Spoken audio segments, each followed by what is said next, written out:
I know that everybody's probably up to their ear bones in hearing about all the election this and election that and election everything else. So let's, as we go to prayer about our study tonight, let's just pray that Elohim's will be done, and that He shows us direction in our lives for whatever needs to be. Master Yahuwah, we thank you so much for this opportunity to study your word. We thank you that we have the freedom to do it. Master, we ask that you'll open our eyes, open our ears, and open our hearts so that we'll see, hear, and understand what your word tells us, and that we'll be sensitive to your spirit to be able to follow with the instructions that you give us through it. Father, we lift up our nation tonight, that the many people that are voting still to vote, that their eyes and ears, their hearts will also be opened to be able to understand the consequences of their actions. Father, we always ask that you will watch over all of us and lead us in the right direction. Master, that you'll watch over the country as well. And regardless of what leader, that you will touch their heart so that they will continue, or so they will either continue or begin to do what your word says for them to do. We ask all of this in the name of Yahushua. Amen. So, all right. So last week we had a little minor glitch. So we had a written handout, and we called it Part 3. So I call this Part 3 as well, because we'll do just a little bit of a review so that we can kind of be fresh on what we studied last week, because it's going to help us to understand.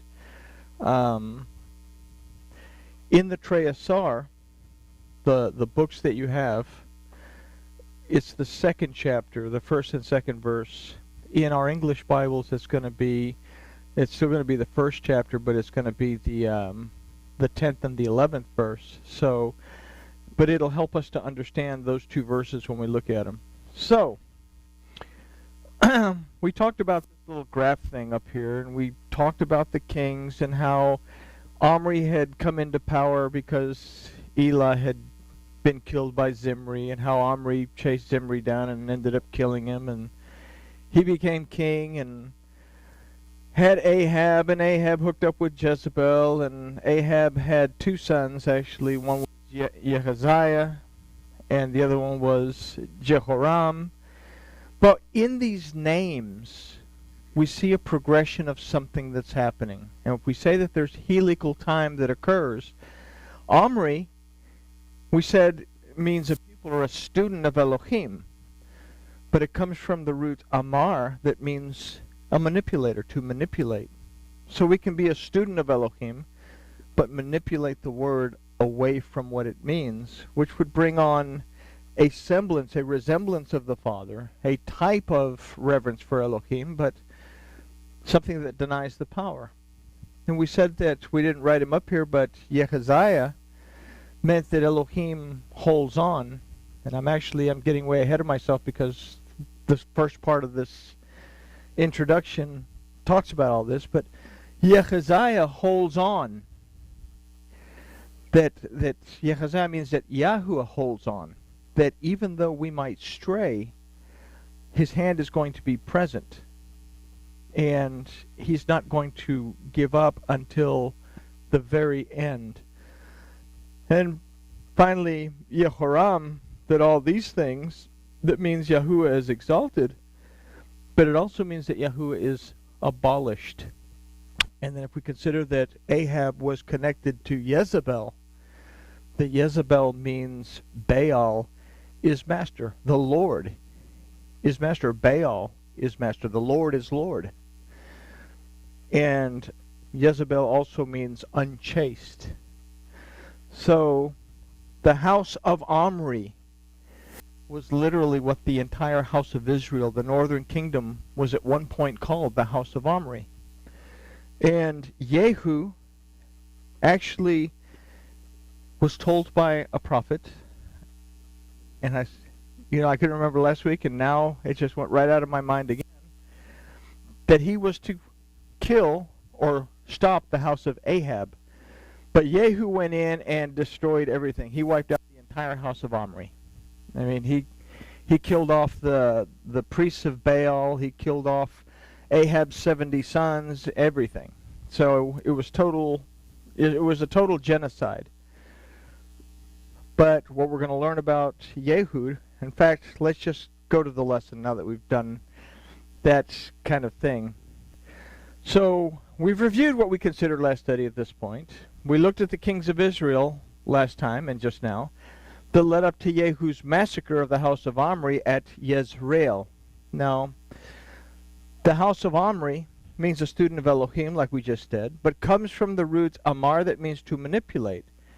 And we considered that we too can be students of Elohim, but there are consequences if we attempt to manipulate the word of Yahuwah. This leads to Ahab, who succeeded Omri. Ahab means a resemblance of the father. In this name, we can consider that the manipulation of the word of Yahuwah begins to degrade many of the truths found in the word of Yahuwah. I say, we can be a student of the Bible all we want, but if we take it and manipulate it for our own benefit, or to build a doctrine or a takanot that is going to support a particular religious view that the Torah doesn't support, then we've caused a problem. Now this ideology begins to align itself with Jezebel, meaning Baal as master, as well as also meaning unchaste. So we end up, if we manipulate the word, we end up being unchaste. We end up playing the harlot, going from one group of dogma to another group of dogma to takanot. So we're not ever focusing on finding out what the truth in the word is, and then applying the truth to our lives, which is a very important thing for us to do. So even though we may go off course, Yahuwah still holds on to us, and this is found in Ahab's son Ahaziah. That means not Yehaziah, but Ahaziah. That means Yahuwah holds on. Yahuwah will hold on to us until the end, until Teshuvah, made possible by Yahushua, is made. And this Teshuvah is always available to us until, like we studied in the book of Joel, until it's too late. Where what we saw in the Nehila service, the Torah is withdrawn back into the ark and the door is closed, and that's it. Until then, Teshuvah is always possible, and it was made possible by the blood spilled by Yahushua at the Tav. So, Ahab's other son is Yehoram, which is an illustration of what allowing false worship to flourish brings. His name means Yahuwah is exalted, which is what may be perceived, oh, I'm, praising God and all this other stuff, and look at all the great stuff that I'm doing, but it also means that Yahuwah is abolished, which illustrates that although there's a form of reverence, it ignores the primary focus on which that reverence should be, which is we should be in a position where we are striving to build a relationship with Yahuwah, who is our Elohim. And we do that through what Yahushua accomplished at the Tav. So, now we considered that Yehu, that means Yahuwah is he, killed off the entire house of Omri.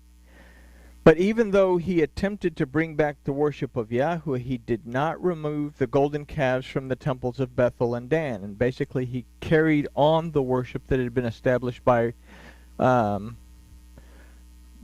the first king, Jeroboam the first, when he put golden calves at Bethel and at Dan, saying, we don't want the people to go to Jerusalem. We don't want them to go down and worship at the temple. We don't want them to have any of that Levitical stuff. We're going to establish a system here And so there was a problem. What also was established during Omri's reign was the capital was moved from Tirzah. Omri moved the capital from Tirzah to a new place, and he called that place Samaria. And the city of Samaria became, well, it became the northern kingdom, took on the name of Samaria. And the Samaritans in the time of Hoshea were called dogs, because they were no better than dogs. And the dogs in that time, we have to understand, were pretty much wild. They weren't as domesticated as we think, that these animals would actually go and feed on the corpses that were out in the valley of Gehenna. So something that ate dead flesh, dead rotting flesh, is what they equated these Samaritans to because of their false worship. But we also have to keep in mind that the Samaritans knew about the Torah, they knew about Yahuwah, but they would not worship according to what was laid down in the word itself. And this is why Yahushua said, you don't understand what you worship, or you worship what you don't know. Anyway, so he didn't remove the golden calves of the temples of Bethel and Dan. Everything that he had done and all the lives that he took were taken in vain, as the true worship of Yahuwah was not fully recovered. And this is what Elohim specifically had against Yehu, is that first he told him simply to kill or to remove the house of Ahab. But he didn't simply do that. He destroyed the entire house of Omri. And then he was supposed to reestablish the true worship of Elohim, but he didn't do that by allowing the golden calves. So everything that he did, the genocide that was committed, was done for nothing. It was done in vain, and the worship of Yahuwah was not fully recovered. So this produces a very serious question, and it's one that we should really think about. Was the blood shed by Yahushua also shed in vain, as the worship of Yahuwah Elohim has not been fully established in truth? We considered that the name Yisrael means Elohim prevails, but that Yezreel means Elohim has scattered. Because the house of Israel would not fully turn back to Yahuwah Elohim, he allowed them to be scattered among the nations. And this posed another question, and it's a personal question. Does Elohim prevail in my life, or is my relationship scattered into many different beliefs?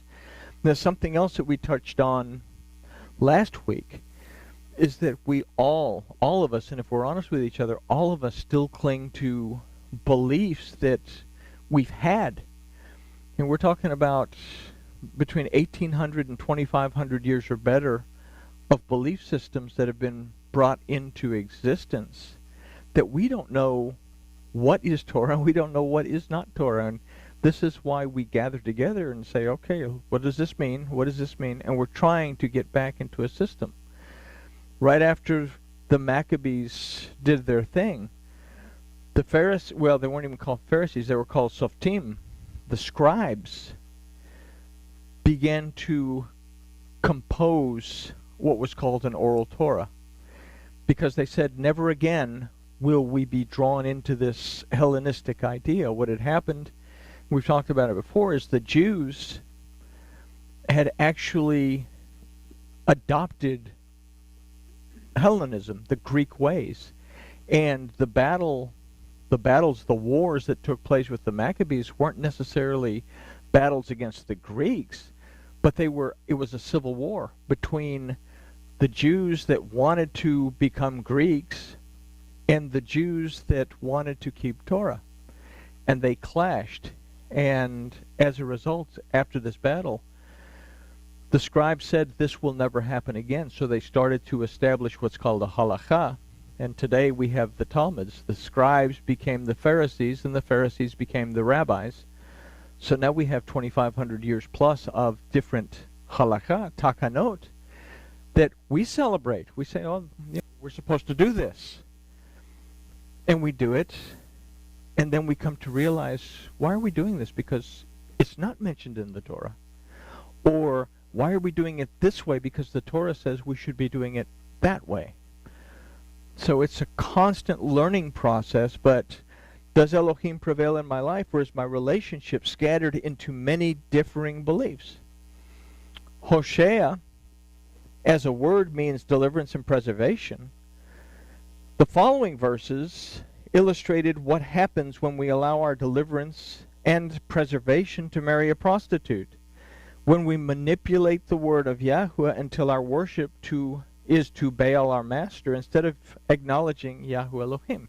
We take this route. Okay, remember we talked about all these names mean something. Elohim uses history to teach us what not to do in our very lives. Although this took from about 822 to 722, or 820 something to 720 something, let's just say, over a period of 100 years. We learn from it and are able to apply it in our lifetime today. So let's consider these verses. We kind of really basically touched on them last week, but they're verses 4 through 9 in chapter 1 of Hoshea. And verse 4 says, "And Yahweh said unto him, Call his name Yezreel, for yet a little while, and I will visit the blood of Yezreel upon the house of Jehu, and I will cause to cease the kingdom of the house of Israel." So we talked about Gomer bringing forth a son, and this first son is going to be called Yezreel. When we allow our relationship to Yahuwah, our Elohim, to stray into false dogma and worship, it produces, we become scattered, and our worship is in vain. So when we stray, when our relationship starts to go off course, and we fall into this false dogma or takanot or traditions that is produced by it, then we become scattered and our worship is literally in vain. Our relationship with Yahweh is stifled, as suggested by the phrase, and will cause to cease the kingdom of Israel.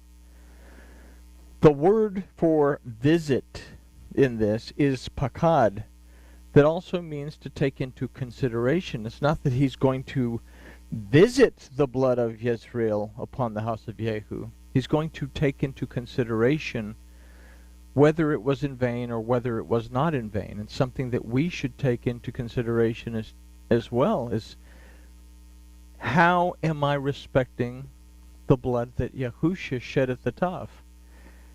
Am I making it nothing, or am I respecting it? And I probably got ahead of myself again, but that's okay. Elohim will judge whether or not the blood shed by Jehu was in vain. I did get ahead of myself. Just as he will judge as to whether the blood shed by Yahushua was in vain or has been brought to nothing. And that goes back to that question that we have to ask.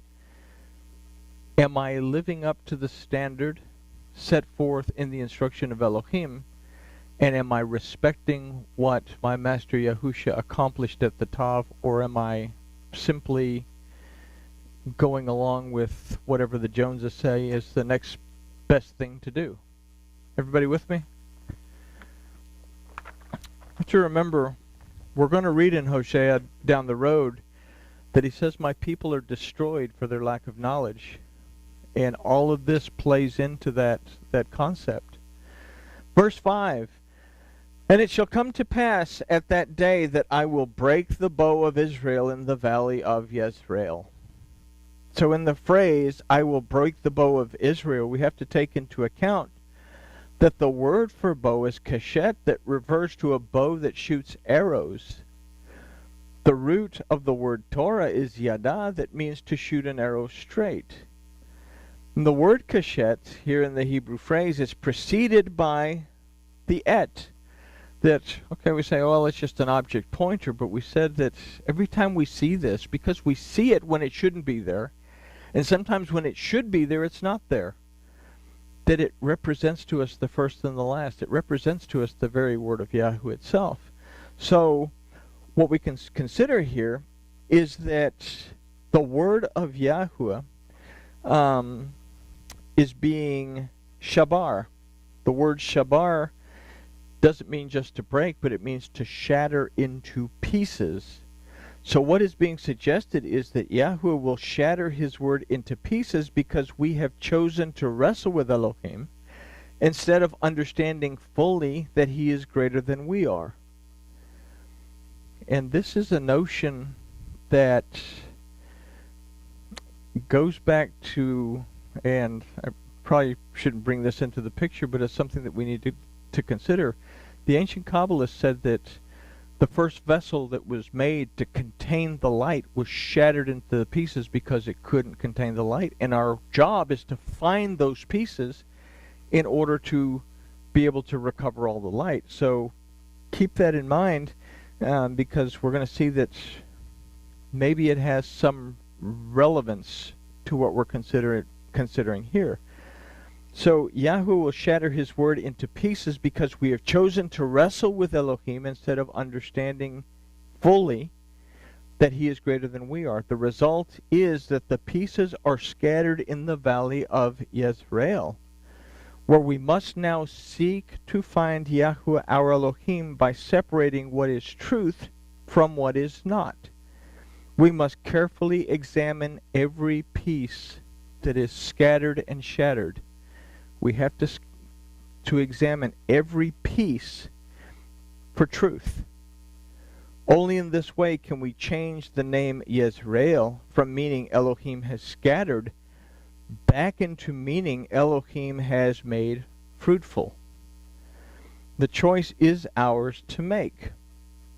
And the next verse offers one of the consequences for not seeking to find the truth and make our way back to a real relationship with Yahweh based on the truth of his word.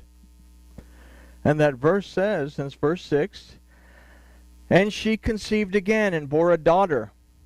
And he said unto him, Call her name Lo Ruhamah, for I will no more have compassion upon the house of Israel, that I should in any wise pardon them." The idea of a daughter right away illustrates to us a spiritual manifestation. The daughter's name is Lo Ruhamah. Lo means no or not, and the word Ruhamah means not only compassion, but it also means mercy, affection, and a deep love. These are lacking among those who, in their ignorance of the word of Yahweh, still wrestle against Elohim, refusing to seek Elohim's truths. Now consider the seriousness of the words of Yahweh when he says, I will no more have compassion upon the house of Israel, that I should in any wise pardon them. When we turn away from Elohim, we turn away from his word, and we start to follow whatever dogma, whatever church house we end up or whatever synagogue we end up, we just follow blindly whatever they say, and hey, it's okay. I've said, just because people come out of Christianity and into what they call Messianic Judaism, not all things Jewish fall in line with the Torah. Just like not all things Christian fall in line with the instruction of Elohim. There's a difference between that narrow road and one of these two superhighways that we get all bogged down with. So it's something that really needs to drive home. Just because it's a Jewish tradition doesn't mean that it's grounded in the Torah. So Elohim says, I will no longer have compassion upon the house of Israel, that I should in any wise pardon them. Teshuvah, made possible by Yahushua the Tav, is the only way, as is suggested in verse 7, a verse that would be clearly expressed in the words of the prophet Yoel, who said, those who call on the name of Yahweh will be redeemed, delivered, and restored. So we go to verse 7 that says, but I will have compassion on the house of Judah, and I will deliver them by Yahuwah Elohim I will not deliver them by the bow, or by the sword, or by battle, or by horses, or by horsemen. So historically, if we look at it from a history standpoint, the house of Israel and the house of Judah were both taken away into captivity. The house of Judah went back to Jerusalem and rebuilt Jerusalem, rebuilt the temple. Ezra found the Torah. They restored everything back to the worship of Yahuwah. The northern kingdom also had the same opportunity, but chose not to do it. They were happy where they were, and they chose to stay in exile. The reason that Yahushua came along was that because of his blood, he would be able to make the rule in Vayikra work where the wife goes back to the husband if he died.